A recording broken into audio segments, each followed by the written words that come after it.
ቤተ መቅደስን ሰጣት፣ ታቦትን ሰጣት፣ ካህናትን ሰየመላት፣ መቅደስ አዘጋጅቶ መግባት መውጣት እንዲችሉ እነሱም ተሳታፊ መሆን እንዲችሉ መስዋዕት የሚያቀርቡበትንም ስርዓት ሰጣት። ቅጥር አዘጋጀላት አልኳችሁ፣ መጭመቂያ አዘጋጀላት፣ ማማም ጭምር ሰራላት። ማማው ከሩቅ የሚመጣ ጠላትን ለማወቅ እንዲረዳ ሁሉ መጽሐፍትን ሰጣት ማለት ነው። ነቢያትን አስነሳላት። ከሩቅ የሚመጣውን ክፉም ይሁን ደጉን መስማትና ማወቅ እንዲችሉ አዘጋጃቸው። ይሄ የተደረገለት ይሄ የተፈጸመለት ቦታ እንዳልኳችሁ በጅማሮ እስራኤል ናት። እስራኤል ግን ለዚህ ለተደረገላት ነገሩ አጸፋውን የመለሰችውና ለእግዚአብሔር ያሳየችው ግብረ መልስ ግን እንዴት ነበር? ሲነበብ እንደሰማችሁት ቅዱስ ወንጌሉ የወይኑ ስፍራ ባለቤት ወይኑ የሚያፈራበት ጊዜና ወቅት እንደደረሰ ስላወቀ ሰራተኞቹን ላካል። ሰራተኞቹን የላካቸው ልብ ብላችሁ ስሙ፣ ቅጥሩን እንዲያፈርሱ ወይ የቆመላቸውን ማማ እንዲንዱ ወይ መጭመቂያቸውንም ጭምር ደግሞ እንዲንዱባቸው አይደለም፣ ፍሬውን ብቻ መልቀም እንዲችሉና የተደከመባትን ድካም እንዳለና እንደሌለበት ለማየት ነው። ሰራተኞቹ ግን ሲመጡ በውስጥ ይሰሩ የነበሩት ሌሎች ሰራተኞች ቀድመው በወይኑ ስፍራ ላይ የነበሩት በጣም አድርገው አስቸገሩ። እንዲያውም ይመጡ የነበሩትን ሰራተኞች አንዳንዶቹን ገደሏቸው፣ አንዳንዶቹን ወገሯቸው፣ አንዳንዶቹን ደግሞ በጣም ብዙ ስቃይን አሰቃዩአቸዋል። እግዚአብሔር ለደከመላት ለእስራኤል ይልካቸው የነበሩት ሰራተኞች የተባሉት ነቢያት ናቸው። መጽሐፍ ስለሰጣቸው ስለጠበቃቸው በእግዚአብሔር መቅደስ ውስጥ በረከትንና ፍሬን ማግኘት የሚችሉበትን መጠቀም የሚችሉበትን ነገር በሙሉ ስላደረጋቸው እግዚአብሔር ይሄ ይበቃቸዋል ብሎ አልተዋቸው። እግዚአብሔር እንዲህ አይነት አምላክ ነው። እኛ ለልጆቻችን በየትኛውም ጊዜ ላይ ዛሬ ስለለበሱ ይበቃቸዋል፣ ጠግበው ስላደሩም ነገ ያስፈልጋቸውም አንልም። እንዲያውም የበለጠውን ነገር እናደርግላቸዋለን። እግዚአብሔርም ለሕዝቡ እንደዛ ነው። መጽሐፍ ስለሰጠ መቅደስ ስለሰራ እንዲሁም የሚያስፈልገንን ነገር በሙሉ ስለሰጠ በቃ ይሄ ይበቃቸዋል አላለም። ነቢያትን ይልክላቸው ነበር። ለነቢያት ግን እነዚህ እስራኤላውያን ያሳዩ የነበሩት ግብረ መልስ ግን እንደነገርኳችሁ ገደሏቸው፣ አሰቃዩአቸው፣ ወገሯቸው። ይሄንን ሁሉ ነገር አደረጉባቸው። ይሄንን ሁሉ ሲያደርጉባቸው ግን ያደርጉት የነበረው ለምንድን ነው ጥያቄው። ልብ ብላችሁ ስሙ። እስራኤላውያን ነቢያትን ይገሉ የነበሩት እስራኤላውያን እግዚአብሔርን ቅዱስ ቃሉን የሚያስተምሯቸውን ሰዎች ያሳድዷቸው የነበሩበት ምክንያት ለምንድን ነው ስትሉ አንደኛውና የመጀመሪያው ምክንያት ሕዝቡ ከእግዚአብሔር ርቆ ስለነበረ ነው። ጥቂቶች መልእክት ለመላክ ከተላኩት በውስጥም ጭምር እግዚአብሔርን አብረው መርጠው ለመኖር ካልፈለጉት በቀር ብዙሃኑ በመሬት ሊመቸው የሚችለውንና በዚህ በሚኖርበት ህይወቱ ላይ ሳይጎልበት መመላለስ የሚችልበትን ምርጫዎች መርጦ ስለነበረ እነዚህን ነቢያት ቦታ ሰጥቶ ለማዳመጥ አልፈለግም። ነቢያትን ሁለተኛ ይገሏቸው የነበሩት መስታወት ስለሆኑባቸው ነው። ከእግዚአብሔር ፊት እንዴት መመላለስ እንደሚችሉ ስለነገሯቸው ብቻ ሳይሆን እግዚአብሔር የሚፈልጋቸው ሰዎች በምድር ላይ እንዴት መኖር እንዳለባቸው ከቃል ባለፈ በህይወት ስላሳዩአቸው ነው። ነቢያት ጥፋት ኖሮባቸው አልነበረም የተገደሉት። ነቢያት ክፉ ነገር ተናግረው አልነበረም። ነቢያት ሟርት ተናግረው አልነበረም የተገደሉት። እውነት ስለተናገሩ በእውነት ስለኖሩ ሰው ክፋትን መርጦ እግዚአብሔርን ከማየት ይልቅ እነሱ ግን እግዚአብሔርን አይተው ደግን ነገር በመምረጣቸው ነበረ ዋጋ የከፈሉት የነበሩ። ስለዚህ ሁሉ ግን የደረሰባቸው ለነቢያትም ጭምር የተደረገላቸው አቀባበል ምንድነው ከተባለ ድንጋይ ነው። ምንድነው ከተባለ መጋዝ ነው። ምንድነው ከተባለ ሰይፍ ነው። ለዛ ነው ቅዱስ ጳውሎስ ራሱ በሐዲስ ኪዳን ክርስቶስን ስለመምረጣቸው ከእግዚአብሔር ጋር አብረውም ጭምር ለመኖር ምርጫቸው ስላደረጉ አንዳንዶች በፍሩክታ ሌሎችን በበረሃውና በየጉያው በሙሉ ተሰደዱአል። ልክ ዘማሪው እንደሚለው ማለት ነው። በየገዳማቱ በየበረሃው የሚል መዝሙር አታውቁ? ስለ ክርስቶስ ሲል የተከፈለ ዋጋ የሚከፈለው ሰዎች የሚደርሳቸው ገጸ በረከት ይሄ። ነቢያት እግዚአብሔርን ስላሉ ተወገሩ። ነቢያት እግዚአብሔርን ስላሉ ተገደሉ። ነቢያት እግዚአብሔርን ስላሉ ብዙ ጸዋትው መከራ ተቀበሉ እንጂ ክፋት ተገኝቶባቸው አልነበር። ነቢያት በዚህ አይነቱ ምክንያት ሲሞቱ በዚህ አይነቱ ምክንያት በራሳቸው ሰው ነው የምላችሁ። ሌላ እንግዳ ሰው መጥቶ የለም የገደላቸው። ሌላ አዲስ የሆነ ሰው መጥቶ አይደለም ደማቸውን ያፈሰሰው። እዛው የራሳቸው ሰው አብረው ያደጉ፣ አብረው የበሉ፣ አብረው የጠጡ፣ አብረው ለመትረፍም ጭምር ቃሉን ያሰሙ የነበሩ። ክርስትና በነገራችን ላይ በጣም የሚደንቀው እኔነት ስለሌለበት ነው። በነገራችን ላይ እኔነት ስለሌለበት ነው። ስለተረፍን ወይ ስለተሰበሰብን ወይ እኛው ራሳችን እግዚአብሔር እንዴት እንደሚገኝ ስላወቅን ስለሌላው ግድ አይሰጠንም አንልም ክርስቲያኖች። እንጂማ እንደዛ ብንሆን ኖሮ ማን ያሰቃየን ነበር? ማን ይገለን ነበር? ማን እንደፈለገ ሰይፍ እያነሳ አንገታችን ሊያሳርፍብን ነበር? ማንም። እንዲሁ ዝም ብንል እንዲሁ ራሳችንና ራሳችን ብቻ ነው እንጂ ለሌላው አይመለከተንም ብንል ምንም አንሆንም። ግን እንደዛ እንድንሆን ደግሞ ተብለን አልተጠራንም፣ አልተዘጋጀንም። እግዚአብሔር ለዓለሙ ብርሃን እንድንሆን አልጫ ለሆነው ዓለም ጨው እንድንሆን አድርጎ ስላዘዘን ወደድም ጠላንም ለተቀመጥንባት ዓለም ነፍስ መሆን ስላለብን ለምንኖርባት መሬት ከኛ አልፈን ለሌላውም ጭምር እግዚአብሔርን ማየት እንዲችሉ ምክንያት መሆን ስላለብን ስለዛ ብቻ ተብለን እንታረዳለን። ስለዛ ብቻ ተብለን እንገደላለን። ስለዛ ብቻ ተብለን ዋጋ እንድንከፍል እንደረጋለን። ነቢያት እንዳልኳችሁ ነው የተገደሉት በሩቅ ሰው አይደለም። ዛሬም ሀገራችን ላይ ያሉት በየቦታው የሚሞቱት ወገኖቻችን የሚሞቱት በሩቅ ሰው አይደለም፣ በራሳቸው ሰው በራሳቸው ሰው ነው የሚገደሉት። ሀቁ እንደዛ ነው። የሚገደሉት ጥፋት ኖሮባቸው አይደለም። የሚገደሉት ክርስቲያን ሆነው ስለተገኙ ነው። ክርስቲያን ስለሆኑ ሌላ ምንም ነገር ስለሆኑ አይደለም። እንዲህ ብለን ለመናገር እንዲህ ብለን ለማውራት እንዲህ ብለንም ጭምር እውነታውን ለመመስከር ስለከበደን ካልሆነ በቀር እውነታው ግን ይሄ ነው። ሌላ ካለ እንግዲህ እግዚአብሔርም ያውቃል፣ ጊዜም ጭምር ግልጽ ያደርገው። ካልሆነ በቀር ግን ሌላ ምንም ምክንያት የለውም። ገዳዮቻቸው የሚገሏቸው ነቢያትን ለምን ነበር አልኳችሁ እኮ ራሳቸውን ስለሚያዩባቸው ነው። ሰው ከመስታወት ፊት ቆሞ እድፉን እንደሚያነጻው ሁሉ እውነተኛ ክርስቲያኖች የሰውን ጥላቻ፣ እውነተኛ ክርስቲያኖች ሰው እንዴት ከእግዚአብሔር እንደራቀ ፍንትው አድርገው የሚያሳዩ መስታወቶች ናቸው።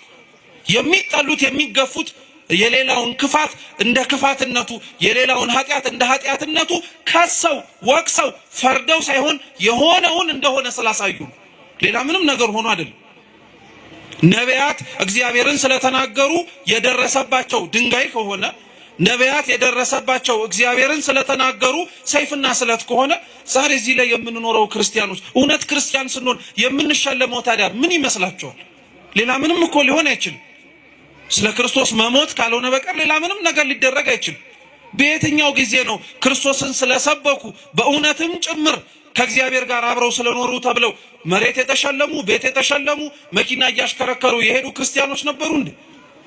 እንዲያውም ያንን ነገር የተጸየፉት ነበር እንጂ ነበሩት ሹመት ሽልማቱን የጠሉት ስለ ክርስቶስ ሲሉ ስለከፈሉት ዋጋ መሬታዊ የሆነ ስጦታ ሊሰጣቸው ሲል አንፈልግም፣ ይሄው እግዚአብሔርን ያስረሳናል፣ ጥቅሙ በኋላ ላይ መልሶ እግዚአብሔርን እንድንዘነጋው ያደርገናል ብለው የሸሹ ናቸው እንጂ የኛ ኗኗር ግን እውነቱን ስትመለከቱት ስለኖርነው ክርስትና ወይም ለመኖር ስለሞከርነው ክርስትና ዋጋውን ብድራቱን እንዲሁም ደግሞ ገጸ በረከቱን መካፈል የምንፈልገው ከፊት ለፊታችን ስለሚመጣብንና ስለሚደረግብን መከራ አይደለም።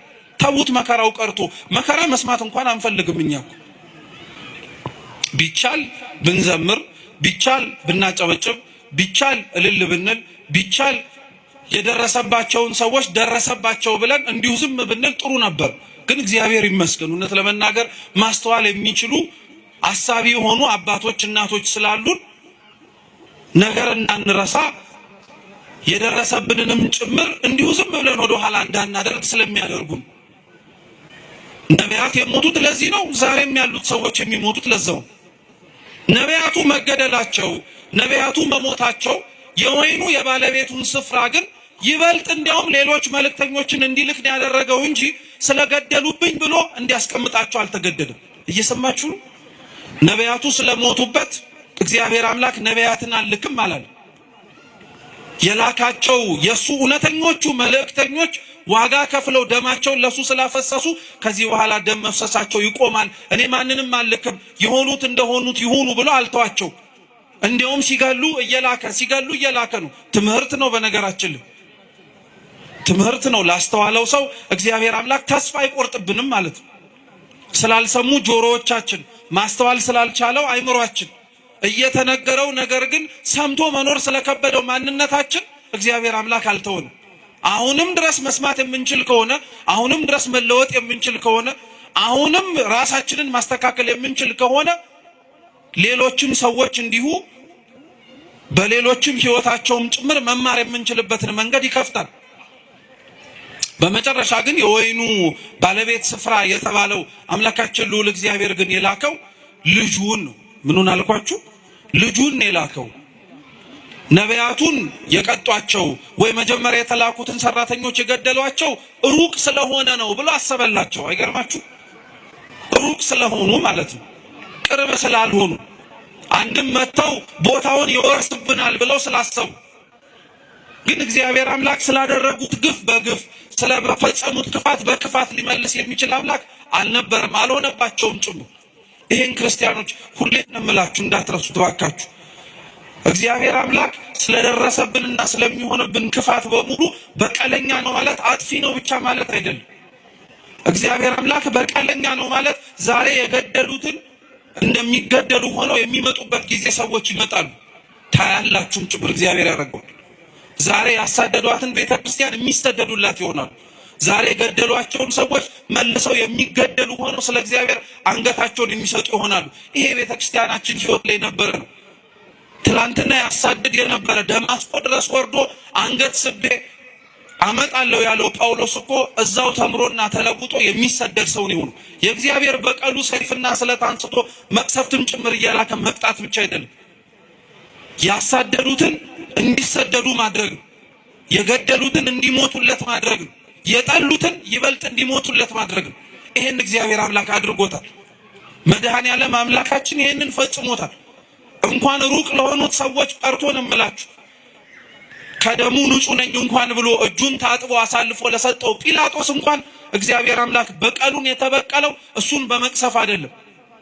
የሞተውና የገደለውን ምክንያት እንዲሆን ያደረገውን ክርስቶስን አምኖት በስሙ እንዲሞት ሰማዕት ነው ያደረገው። በቀልንም ስንመኝ እንዴት ያለውን በቀል መመኘት እንዳለብንም ማወቅ አለብን። ጨካኝ መሆን የለብንም። ዓለም ውስጥ ስንኖር ዓለሙን መስለንም መታየት የለብንም። እንደ ዓለሙ ማስተጋባት የለብንም። ለምዶብን ነው እንጂ ዓለም ለሚደርስባት ችግር፣ ዓለም ለሚደርስባት ማጸፋ በሙሉ የምትመልሰው መግለጫ በመስጠት ነው። እኛም ለመድ ነው። ክፋት ሲደርስብን፣ ነውር ሲደርስብን፣ ግፍ ሲፈጸምብን መግለጫ እንሰጣለን። መግለጫው ክፉ ነው እያልን አይደለም። ነገር ግን ቤተክርስቲያን ስለሚደርስባት መከራ እጆቿን ዘርግታ መፍትሄ ወደሚሰጣት ወደ እግዚአብሔር ነው የምትጮኸው። ከንፈራችንን መጠን እንዲሁ ዝም ብለን አይደለም የምንሄደው። እንባችንን አፍስሰን እግዚአብሔር አምላክ እንዲመለከተን እንማጸናለን እንጂ።